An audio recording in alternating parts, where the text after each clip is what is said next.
Good afternoon, everyone. We want to thank you for taking some time out of your busy and hectic schedules to join us and for our panel discussion. And our hope and passion is that you walk away with some key learning opportunities and takeaways that you can go back and apply to your everyday business environments. I want to take a moment, too, and thank Shalia and Vishy and Jeff for participating with us today. We are greatly appreciative of your time and energy and your thoughts that you will be contributing to us today. And last but not least, we want to thank our partners at HCI for giving us the opportunity to share together with you today on this topic of big data and analytics. So what we'd like to do is start with a polling question. So I'd like you to take a few seconds and tell us how you are interacting with the various social media platforms such as Facebook, Twitter, Pinterest, etc. And we'll tie this into a big data conversation here in just a moment. So if you could take a few seconds here and respond to the poll question, that would be fantastic.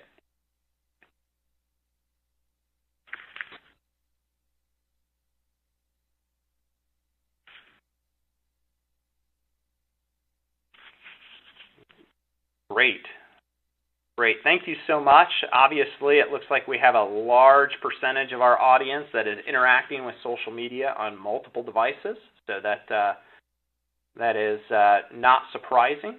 So with that, we'll go ahead and begin our panel discussion. So, Jeff, I'm going to direct this towards you to start. So if you could just take a moment and explain to our audience members, the concept of big data, especially to somebody who might be having trouble getting their head kind of wrapped around the topic. Thank you, Mike, and appreciate the invite, and happy to kick this off. What's interesting is how big data has been a pretty big deal for a number of years now, and I think as of late we're finally realizing the dream and seeing some of the benefits. What we just saw in that polling question, obviously the 82% or so of people that are interacting on multiple devices and or the others that are on one device are contributing day in and day out, even moment to moment, to the big data revolution. Really, there's no limit to the definition per se. What we're talking about really is all data sources, traditional and digital, that are out in the footprint today. Obviously, we tend to struggle sometimes around the unstructured data that's available in mass load, and then multi and even structured data that we might have either in-house or data sources that we consume from. But interestingly enough, again, is really that interaction on a day-to-day platform. I think the best way to think about this outside of the enterprise and even from the talent management function is to think about the consumer layer, right? We're constantly pivoting right now to the consumer experience that we all seem to have. For example, taking a quick search on Google perhaps or Amazon in regards to a particular, let's say, smartwatch that you might want to see today for potential comparison. And then regardless of where you go, you've been dropping data elements, cookies and others, that are being harvested by organizations. And now when you log into Facebook or anything else that might have a particular stream for advertising, it seems like whichever watch or wearable you may have been looking at follows you, number one. And then number two, by harvesting data from so many other people around the world, is also giving you an opportunity to say, other people have looked at similar items like this, or things that you may want to consider over here.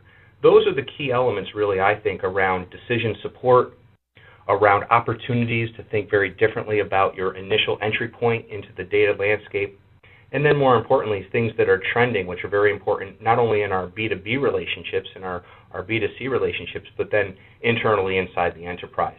And I think, again, you kicked this off in a great way to see how we're all adding to that particular element.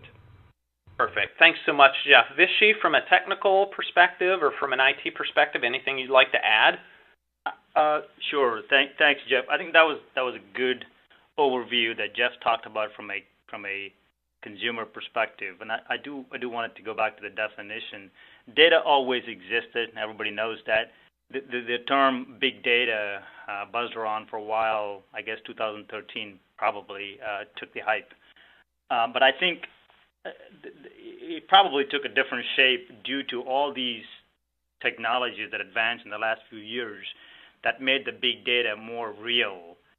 Jeff just talked about Amazon, Google searches, and stuff like that. There was a study done by IBM a couple of years ago. The 90% of the data that exists today is actually created only in the last few years. It's mainly due to the technology and social media and things that we actually do every day. Every click, every turn that you actually do in a computer or a device turns into data.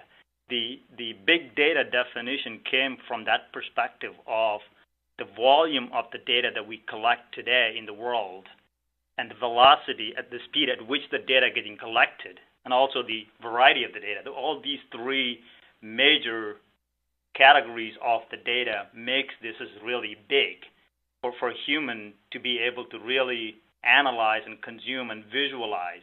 But there are technologies that are available today that actually transfer this into a visual business value. For example, there's a study that was done in 2017 again about just how much data is actually being used by these businesses.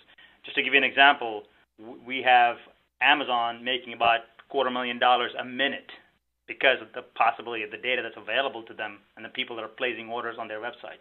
And there's a study that was done by many other areas, like Uber's taking 45,000 trips a minute or something like that. And all these information now we're able to visualize it because the data is being collected. The volume of the data can never just be able to visualize in the past. That's why the big data was just a hype at that time, but now it is becoming reality. Yeah, absolutely. And so, Shalia, as we transition over and start to think about the concept of big data, specifically within the context of talent acquisition and talent management, I'd like to see you continue that conversation around big data and maybe specifically some big data opportunities that you have found or that you believe exist within the context of the talent function. Okay. So thank you, Mike. So what I can say is that big data has evolved in the recruiting world for me in TA. So I've always collected metrics around performance of recruiting. You've always collected some information around candidates. But my aha moments have come in looking at things like how I've seen some of my peers have case studies about how they've taken data that they collect around candidates and turned them into customers because they were a consumer type of organization.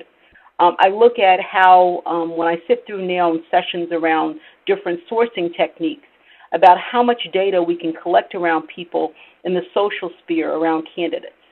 Because the way we go to find candidates now is really in a passive market. And so we're going out to all kinds of social sites. We're looking at everything from, the way people have buying patterns, all of that. That's data around our candidates, and that's information we can use.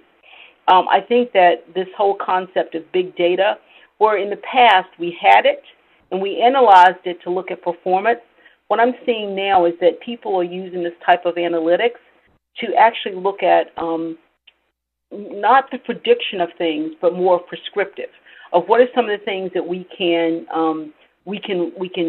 gather by knowing all of this information that's out there. There's no shortage of information, and the more data that we have, it plays into the other topic we're going to talk about, which is around artificial intelligence. Because the data we collect on the front end can move into these learning systems and actually assist us in other ways. Absolutely. Good thoughts, Shalia. Thank you. Jeff, is there anything from your perspective you'd like to add to what Shalia shared? I was going to bring up, and I'm so pleased that Shalia shared the consumer brand loyalty side of flipping the candidate profiles into those consumers. And you're right, there's tremendous case studies out there and strong correlation in the analysis that shows that strong candidate experience, we're all focused on that journey and how to make sure that we capture them and keep them engaged, actually reflects either positively or negatively, not only on their experience as a candidate, but then within your brand management. And so this is where those strong hooks of enterprise data and big data come to sitting down with the marketing folks and the PR folks and sharing that data and trying to do some high correlation. And there's been some great articles out there. I would encourage everybody to take a look at that because not only can your efforts then double and triple by bringing other stakeholders in, but then you can also mitigate some of that cost investment required and spread it around the rest of the organization as well. Yeah, great thoughts. I think it's interesting. I'm starting to see or experience technologies that are going even as far as being able to geolocate messaging to candidate populations. Shalia talked about that massive amount of social data that is available as an example, and to see organizations and vendors that are now looking at how do you personalize a job message to an individual, not only at an individual level, but on a geo level, meaning that an individual who is a millennial on the West Coast might interpret and read and react to messaging slightly different than somebody who is 12, 15 years into their career and sitting in the Midwest. So again, there's a lot of opportunities and a lot of data in the TA and talent management space that we can be taking advantage of and leveraging, and some great vendors and partners out there that are building off of those data sets. So I appreciate so much the two of you sharing. So Jeff, as we continue this conversation, what would you say are some potholes or things that we need to be aware of as practitioners to help us be successful in kind of harnessing big data? A couple of great questions there. And obviously, I think first and foremost is to not bring ourselves into a shell that, HR data is for HR, but wider. HR data is for everyone, and big data obviously can be harnessed and used across all the stakeholders. We need to be very, very careful about, again, understanding specifically the implications of who, where, why, and how we want to use the data, how that can be shared and leveraged across the enterprise, and really open our lens, be a very wide-angle lens. Shalia used the word prescriptive, and absolutely, we can be insightful and prescriptive about analysis, but I think as we also open up a wide-angle lens, it allows us to, again, bring in the entire enterprise and really think differently about how our overall business operations facing our internal customers and our external customers can be used. It's kind of number one. Number two, and I don't know if this is necessarily an aha moment for everyone, but data hygiene is always obviously one of the biggest things that we need to reflect upon is how is your house in order today? How will that interact with additional data sets coming inbound? And then more importantly, how do you contextualize the data? I hear every day, multiple times a day, I need best practice benchmarks. I need leading practice benchmarks. And I think we need to caution ourselves to ensure that we have to also lend the contextual lens to that and be very careful about how we tease out the numbers and poke and prod at them to make sure that we have an understanding before we send it out to the wider audience. And I think, lastly, as we really take a look at how do we dip our toe in the pool appropriately, Vishy noted that there are just a number of organizations and platforms out there today to help us with this. It's just finding the right fit, but not just for today, but having an overall strategy and your governance in place will allow you to take a look at really a cost-effective solution that can scale with you and move along with you through your journey. Perfect. Shalia, from an HR talent acquisition practitioner perspective, any additional thoughts or ideas around potholes or challenges or how we might be able to avoid those things?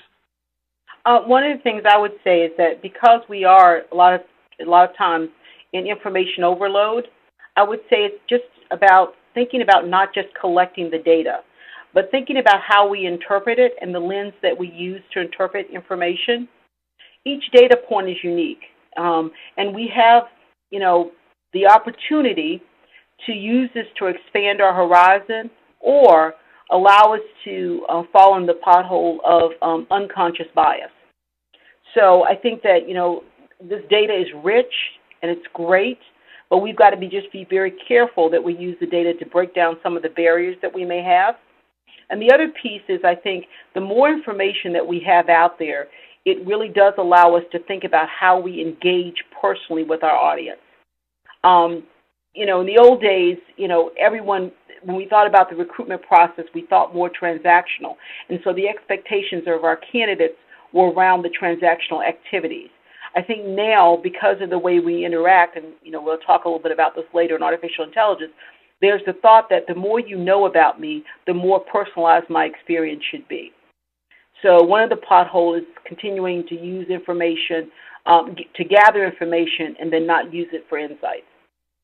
Right. Great. And hey, Mike, if I may, just really briefly too, not a pothole so much as it is a blind spot for some organizations, is as we enter into grabbing more data, for those of us crossing multinational borders and countries, we need to be very mindful of the data sets, the type of information we're trading even internally to the enterprise, and some of the data privacy, anonymization, and issues that this audience should probably make sure that within their legal counsel and their IT teams are thinking very carefully about how that data is being viewed. A very, very good point, because those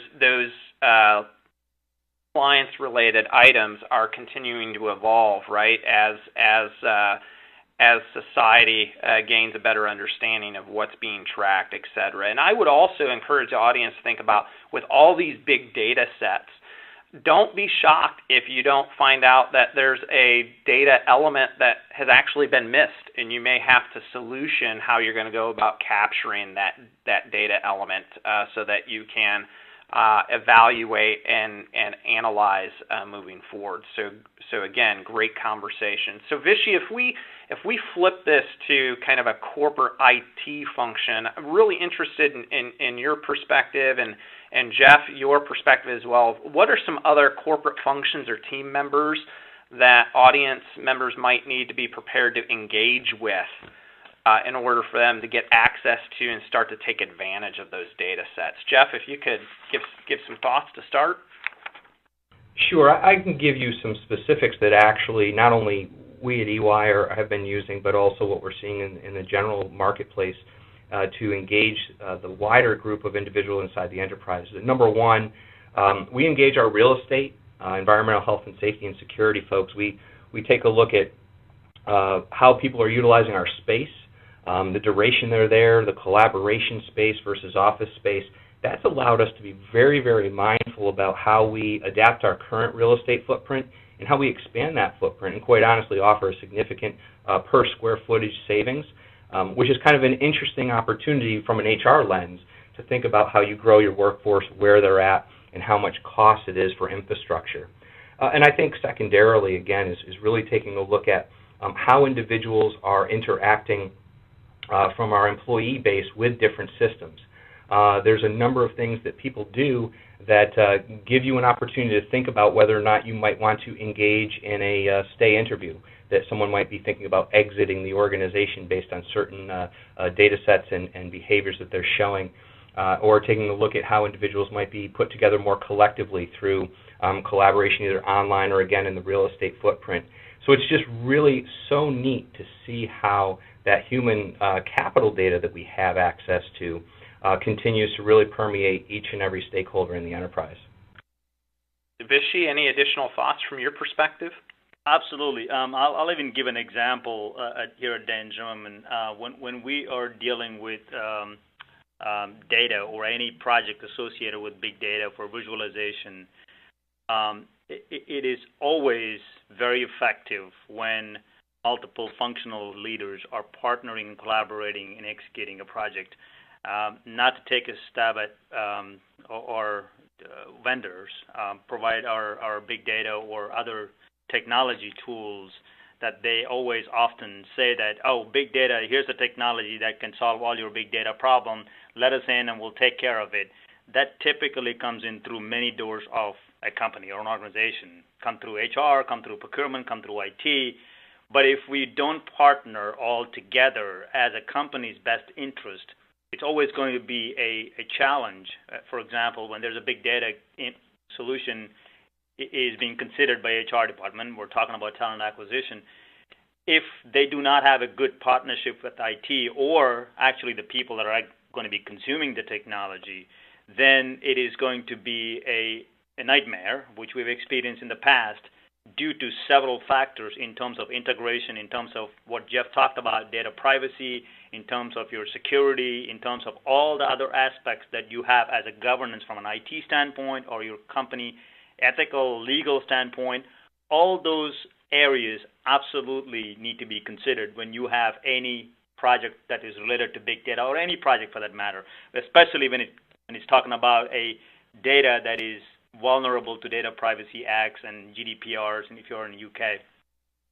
Those are definitely a key for you to be partnering with IT, which I'm run IT here, so I would love that, and the functional partners, which is like Shelia or anybody that is actually leading a particular function in corporate. They all need to be working together to actually have a successful big data project. And that is a key to success, not just the technology that you can buy. It's the process that actually you want to implement using the technology and the people that are going to be using it. All three have to be in the same sheet of music.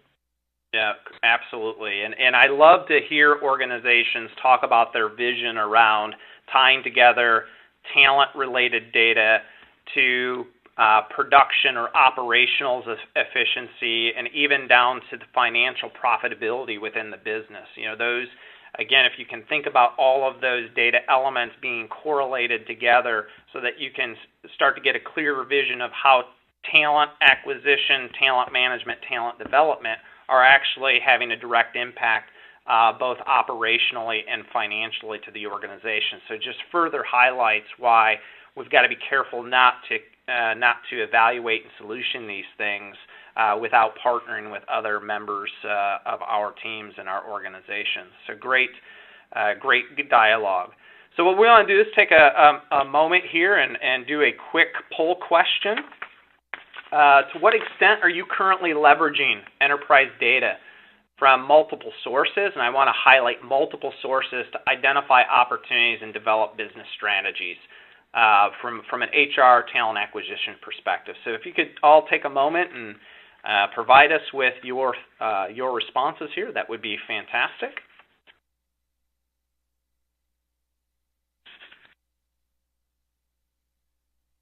All right, thank you so much. Again, for everybody participating in the poll, I'm not shocked, again by these responses.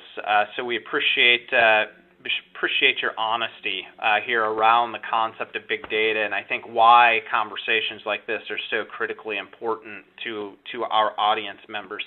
So with that, what I'd like to do is let's roll to the idea of artificial intelligence within the context of big data. And Vishy, if you could take a moment and just give kind of a macro technical overview of how of AI in general, and then Jeff, I'm going to ask you to step in and provide some additional context from a consumer or a practitioner perspective.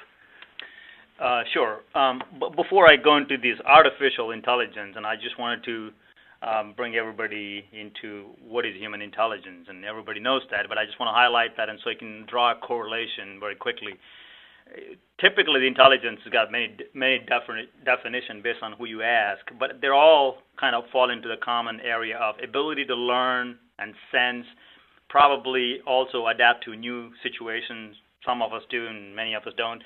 Understand the concepts and apply the knowledge that you acquired. That's typically what a rough definition of human intelligence. Now apply that to artificial. It is very similar to that, but now it, in terms of technology, is a collection of many different technologies that makes up this AI or artificial intelligence. And like Mike asked, I'll touch upon the high level. There are many areas that are actually maturing within artificial intelligence core of technologies, but there are some that still are in the infancy level. Everybody talk about artificial intelligence. It's only about autonomous car or drones and stuff like that. Yes, they are all true, but that's not practically what's matured at this point. They're all at the concept level. Many of them are at the concept level. The most areas that are actually matured and it's ready for business use in terms of providing business value, or machine learning, or deep learning, or natural language processing, or something that's coming up very quickly in the chart is computer vision, or sensing, or sensors. Some of you probably have a new car that actually senses the lane departures, and that's a little bit of those is a sample of what's coming in the future. Just to give you some perspective, NLP, or natural language processing examples, would be something like Alexa or Google's iHome or Siri, which is kind of one of the first ones that started. And all of these are basically replacing a manual task that no longer require a whole lot of intelligence by human. So that gets actually converted into a task that they can perform, loosely translated into chatbots and bots and virtual assistants. For example, you could simply have a bot in your website that says somebody's struggling to do something. If they sat there for 30 seconds, a little chat box comes up and says, "Can I help you?" It's not a real person, obviously, you know that. And that chat box basically allows them to answer a simple task and questions that the person visiting your site struggling to get answers to. So those are the quick, basic areas of AI that all put together. All the collection of these technology put together a definition of artificial intelligence. I just don't want to take too much time talking about it. I'm very passionate, but it's going to take forever to explain all these various core technologies within that. Right. So Jeff, to bring that down to a practical level and some things that the audience from a talent management, talent acquisition perspective could digest, some thoughts you might have. Definitely, and I think, again, we're at a neat inflection point where a lot of the hype is now actually becoming the reality and showing us some strong outcomes. If you think about the sort of the intersection of big data and AI and how these two can kind of come together, we're specifically really looking at how speed and accuracy can be accelerated at a tremendous rate, really kind of unlocking the capacity within our organization. So really being able to look at AI, or our internal term really is more intelligent automation, and taking a look at how data is harvested and analyzed, how activities are performed in a more efficient manner. And interestingly enough, and I don't know too deep into this particular area, but it's obviously very important to throw out there, and Vishy might have a thought as well, is as we move into bringing in automation to help with data lakes, right? Lots of different and disparate systems and information thrown into a data lake. It's where the automation can then crawl across that data. Giving you some very specific examples, organizations are doing well both on the consumer side of creating listening labs and looking at harvesting data that are happening out in the live production environments of social media, and taking a look at that influencing their business operations, their customer service, their net promoter scores, etc. And you can flip that on its head to even be a listening lab around your candidates and around your employees, and begin sentiment mining and taking a look at sort of the pulse and the heartbeat real time of your organization without having to necessarily intercede and take up time of individuals to respond to your typical types of engagements surveys. I think those are just a couple of practical applications in regards to that, and they can really, really help. Obviously, the advent of chatbots, and we'll probably talk a little bit further about that later on, is such a great way within the talent management work stream to support organizations. So Jeff, you started to introduce this concept of big data and AI and how they're related. I'm just wondering if you might be able to expand on that for just a moment as well. Yeah, absolutely. And I think that when we think a little bit about, again, how do we manage and sift through and contextualize these large data sets, it is the automation that's available today that will allow you to harvest, sort, and analyze. And I think Shalia really brought up a key point, is to ensure, however, interestingly enough, that with automation, you have to be sure that you don't have individuals that are actually building and programming the automation. You got to be careful about built-in bias, right? The last thing we want to do is increase our bias on larger data sets and trends. That's kind of part A. I think part B, too, when we think about taking a look at all the particular repetitive tasks that we have in our data mining day-to-day. Again, the automation deploying within that ecosystem really allows for not only the acceleration of that outcome to be brought forward to the consumer, but also in unlocking that tremendous capacity that I think we're all looking for. As talent tightens, how can we do more with the people we have, and both the data and the AI convergence are really giving us that opportunity. Absolutely. So as we continue this conversation then, Shalia, and you layer this over talent acquisition, talent management, what do you see as some AI opportunities that we could leverage from a practitioner perspective? So I would first say, Mike, that I get real excited when these new waves come into talent acquisition. It sort of reminds me of when applicant tracking systems first became automated. And I think AI has some of the same aspects.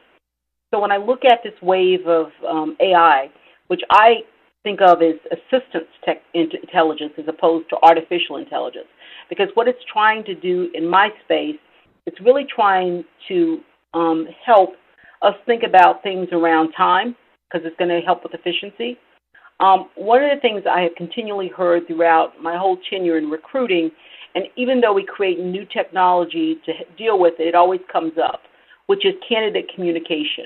A lot of the new stuff that's coming out in this AI world are things that are around the personalization and the communication with candidates, and then the quality of the hire. In the last several years, I hear more about that. How do we do more predictive things around having that quality of hire? So when I look at AI, I look at things like, we're moving from systems and technology that does human reasoning to really trying to move to technology that really mimics really complex human thinking and reasoning. I mean, that's where we want to go. Several years ago, I remember sitting with a software group, and they were trying to talk to me about Waze when it was coming out and how it was a different type of GPS system, because it was not only allowing you to get from point A to point B, but it was showing you about what happened in the past, how it could be applied to the future to make different decisions and traffic patterns. And that's where I think, this new wave is taking us to.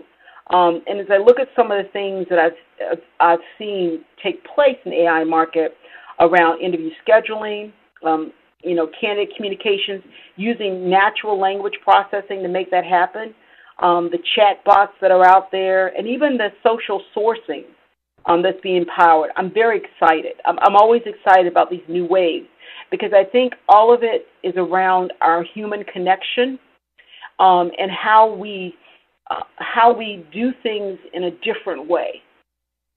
Yeah, absolutely. And Jeff, I know you, as you have interacted with some of these technologies within your customer and client interactions, you're seeing that some of these technologies, as an example, bots, are able to be leveraged not just in the acquisition of talent, but in some other areas of the business as well. Could you speak to that for just a moment? Absolutely, and we are seeing bots deployed not only within the client's ecosystems, but even here at EY, we've got a tremendous bot set that really help us keep our organization moving. I'll give you one key example that I actually just interacted with this past week, and when it happened a month ago, I first had noted to someone about the alert and didn't realize it was actually one of our bots working in the ecosystem. So, for example, we obviously have a very significant footprint around the globe, as do our clients. And when we actually settled a particular engagement as a win in our customer information system, it actually triggered a bot that noted that those individuals that were put on the particular engagement may in fact have to do some international travel.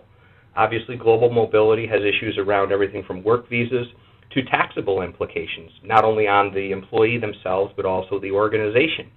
And so the bot actually reaches out to each and every member listed on the engagement team, notes that international travel may in fact be part of the particular engagement, and your response is requested as to whether or not you may or may not be traveling.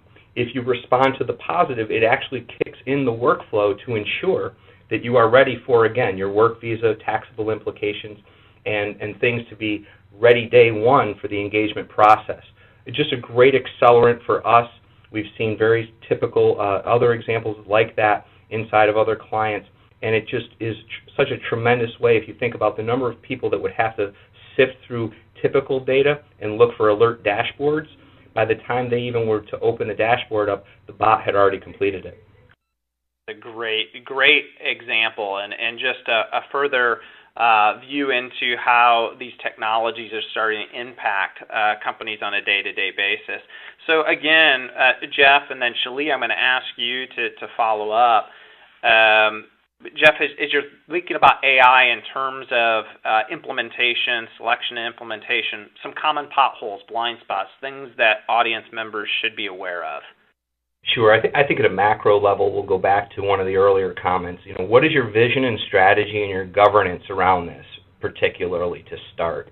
I think one of the most significant knee-jerk reactions that we tend to find is that in the investment to actually just begin, the business case typically relies on labor arbitrage.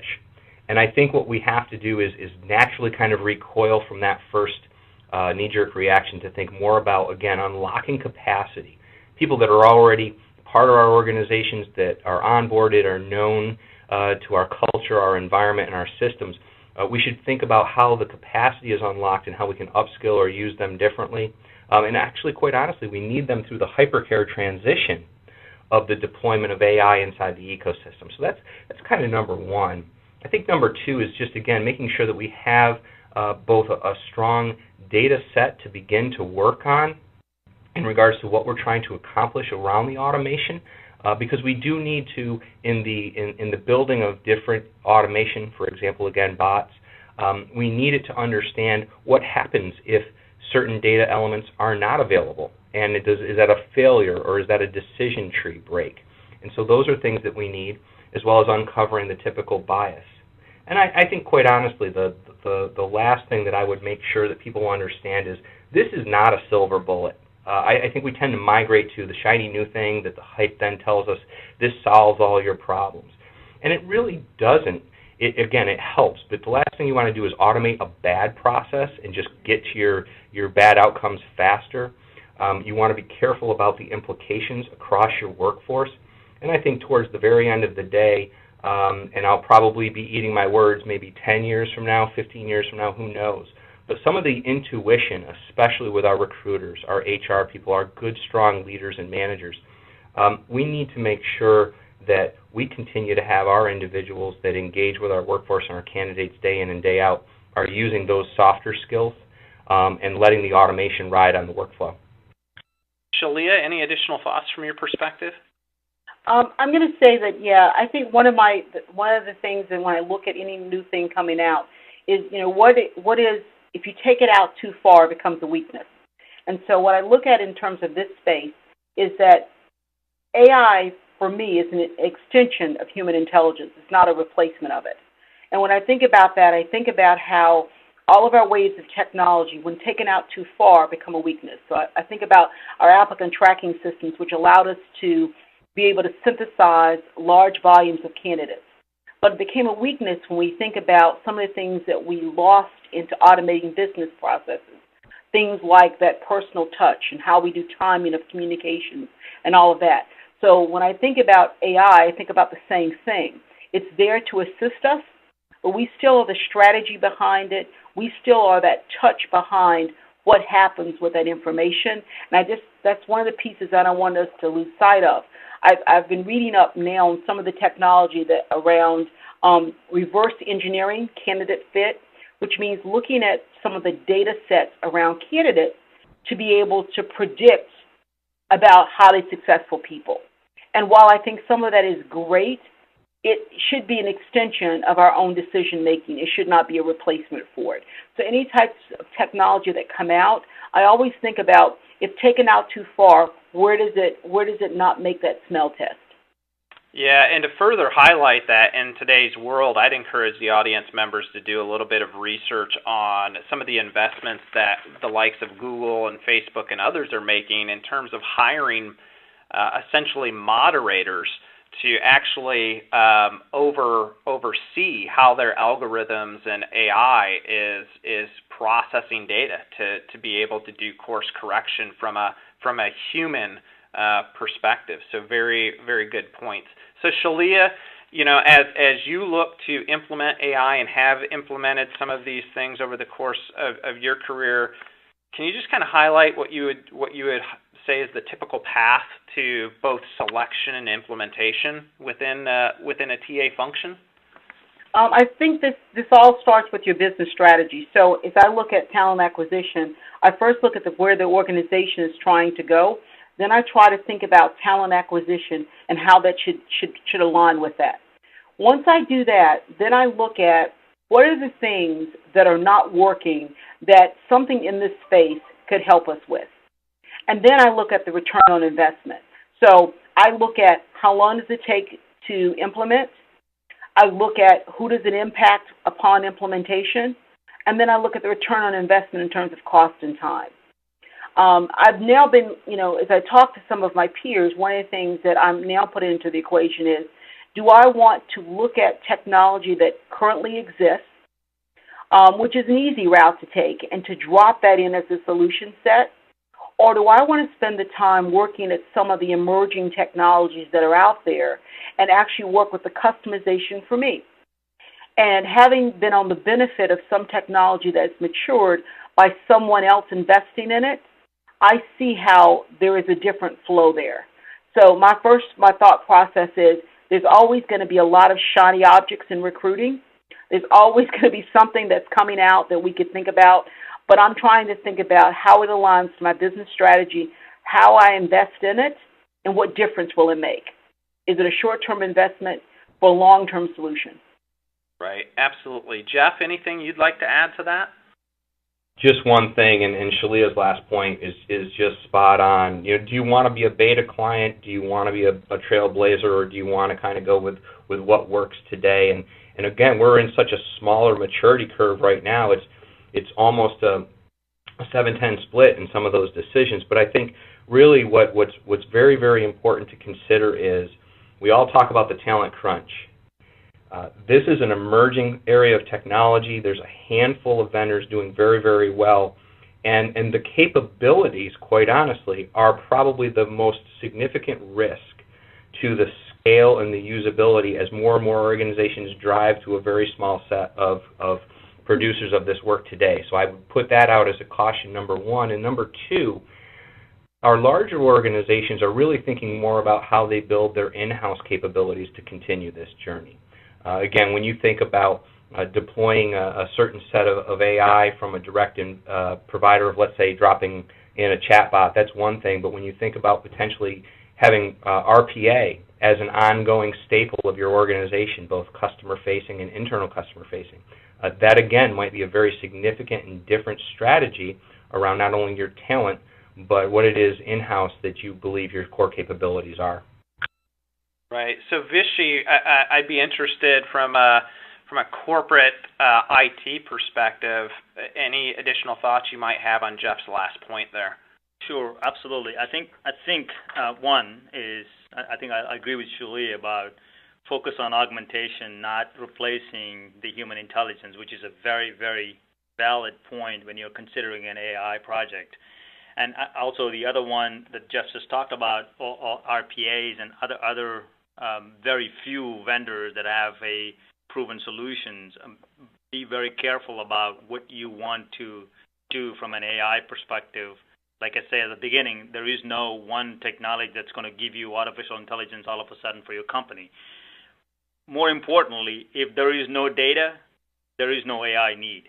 If there is no good quality data, your AI is going to fail. Like Jeff talked about a few minutes ago, if you have a bad process and bad quality data, you just rapidly increased your creation of bad data much faster than before.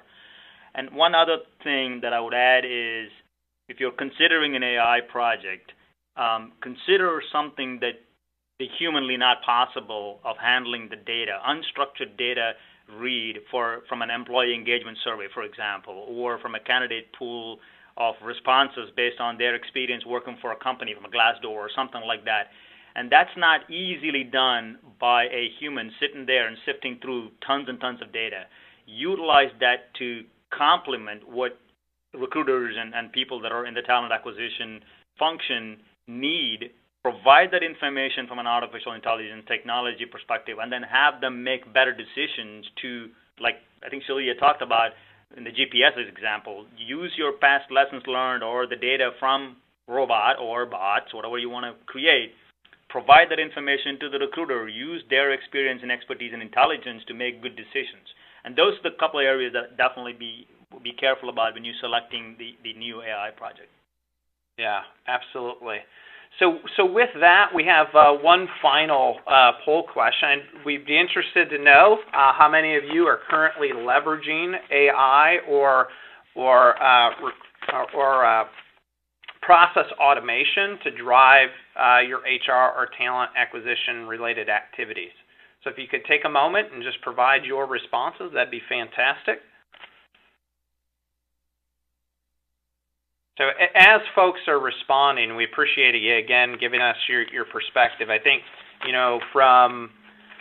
from my point of view, one of the challenges that has emerged in technologies related to the talent acquisition space over the last 5 to 7 years is really the fact that years ago it felt like a technology very clearly sat in one particular part of the talent acquisition process. An ATS was an ATS, a CRM was a CRM, a job posting aggregator was a job posting aggregator, etc. I think one of the challenges we see today is that many of the vendors and emerging technologies might actually live across multiple segments of the talent management process. And so as you're evaluating one technology or potential partner to the other, they don't necessarily clearly match up, across the board. So having some additional partners and as Shalia has done in partnering with your network and other practitioners in the marketplace to gain their perspective is invaluable. So thank you so much. Appreciate it. And we want to take an opportunity, Randy. I think we're going to open it up to some questions from the audience. We absolutely are. We have about 8 minutes left, so we want to get into a brief Q&A here with our panelists. Of course, thank you to all our panelists for sharing all of their perspectives. If you do have any questions out there in the audience, please enter them right on the webcast page in the chat box so we can get you some answers. So let's turn to our first question, and this one came in from Deanna. Deanna asks, how does big data information work with or against the General Data Protection Regulation? All right, perfect. Jeff, I'm going to ask if you could give your perspective on that. Okay, so I'll go out with the qualification of, I'm not a lawyer, but I think what we tend to talk about here is specifically big data needs to be viewed under the lens of personally identifiable information. If you take a look at whether it's GDPR, anonymization requirements in Mexico, or anything else across the globe, we're really taking a look at what type of PII data is in your particular data set, and to what extent can that be shared cross-border, specifically within your enterprise. From a consumer area, there's one particular area. I don't really want to touch that one. It's a little different from an employee data perspective. Again, there are limitations as to what can be shared, and I think, quite honestly, we tend to have some angst over that. What we really need to boil it down to is, what is the data specifically that we're looking to do with, and what's the audience? A lot of PII does not need to be in the general delivery of the analysis that we're looking for. For example, as we take a look at where our skill sets reside around the globe and how we might be able to leverage pockets of talent and data that are available to us, it really doesn't matter around a name, a social security number, or a national insurance number, race or age. What we're really taking a look at is how many people in a particular given skill set are in a particular location. So I think we can do an awful lot around hygiene and around data anonymization to keep us compliant. And I think I've, again, kind of pause there to make sure that you just bring in your general counsel or outside counsel as you begin to think about how to leverage data across borders. Absolutely. Vishy, do you have any additional thoughts on that? I'll use the same disclaimer that Jeff did. I am not a lawyer either, but no, I do agree with what Jeff talked about. You could certainly visualize your big data findings, even using data science tools or technology that's available today without exposing the PII or PHI for that matter. I don't think there is one technology that is going to clearly tell you here's the relationship between the big data and your data protection. It clearly dependent on your company's technology, security, governance, and also your contractual needs of the customer that you're working with, and also, like Jeff talked about, your cross-border data exchange. We have in Dan Drummond, we have the challenge between the UK data being consumed without a consent from the candidate would be a no for us. So we have put in some protection in place using technology. Any data that's being fed in from UK, candidate being in UK, and cannot be just like that consumed without the consent of the candidate. Just to give you a GDPR perspective, yes, technology allows you to do that, but that's more like process of how you want to protect your data more than the capability of a technology. I'm not sure if we're answering you from a legal terms, but from a technology terms, there are technologies like Varonis available for searching through your entire database or any source that you want to search, provide you the PII and PHI information so you can actually anonymize that, like Jeff talked about. Right. Randy, any other questions? Yep, we have a couple more questions rolling in. These next couple questions refer to smaller companies, so I'm interested to hear your perspectives there. The next question I'll share is from Christina, and Christina would like to know, how have you seen big data used in small to mid-sized organizations? So Shalia, I'm not sure if you have a perspective on that, if you'd like to take a shot at that response. I know that GEA is not necessarily a small organization, but through the course of your experience. Yeah, I've worked with a variety of size companies. I'm going to say that it's basically the same. In most of our cases, we collect data on people just as a part of what we do. I'm not finding many organizations today that don't have it, for example, at the minimum, an applicant tracking system or some type of HRMS system. But I'm also finding that in the public space, there is much more data that's available that's free than it ever was before. And so what I'm saying is that it takes a little bit more because I find that smaller organizations are not as resourced, either financially or with bodies to get stuff done. But what I'm going to say is that I think for the first time, most big data is accessible no matter what size organization that you have. So I wouldn't feel intimidated by being a smaller organization. I would just say that you need to make some wise decisions on what you're trying to solve for and what information you need to collect. Very good points. Randy? Sure, I think we'll squeeze in just one more question here before we come to the end of the hour. This question is from Mina. Mina asks, LinkedIn is the biggest data source for talent acquisition. How are organizations leveraging some data from LinkedIn?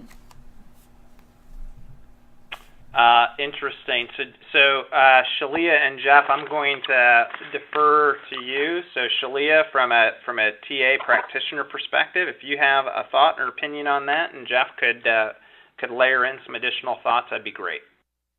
It's interesting someone asked that question because I was going to say that was one of my first big data kind of aha moments when I sat down with my LinkedIn customer service rep.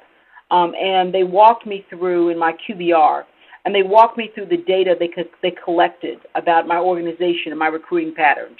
So there are different pieces that I use. So I look at the data around who's leaving us and where they're going, understanding that the data that they collect is only around LinkedIn members. So I've always encouraged our employees to be a part of LinkedIn for the networking and also for the promotion of jobs because I'm in recruiting. But it gives you very interesting data around where people are going and where I'm recruiting from. It gives me comparative data of how I'm doing on traction and penetration on my employment brand in relationship to my peers because LinkedIn can give me that information.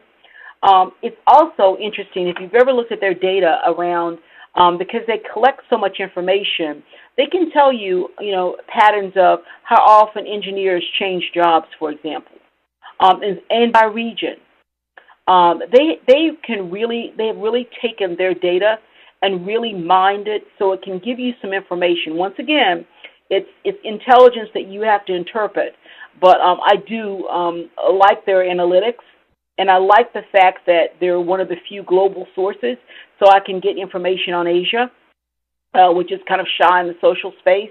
I'm able to get more information about China and Korea and other regions through their tools. But they have some very good analytics there. And I'd love to get Jeff's thoughts, but Randy, I think we're up against time, so I'm going to turn it back over to you. Thanks, Mike. We have come to the end of the hour, so we are going to wrap things up for now. I know there were a few questions floating out there that we didn't have time to answer on air. We're going to pass those questions on to our presenters, so they'll be able to reach back out to you guys individually. I do want to offer many thanks to Yo for organizing this webcast today and assembling such a fantastic group of panelists to be with us. I'd also like to thank everybody out there in the audience for joining us, for responding to the polls, and being a part of the conversation. We look forward to seeing all of you on another HCI webcast soon. Thanks again, everyone, and have a great day.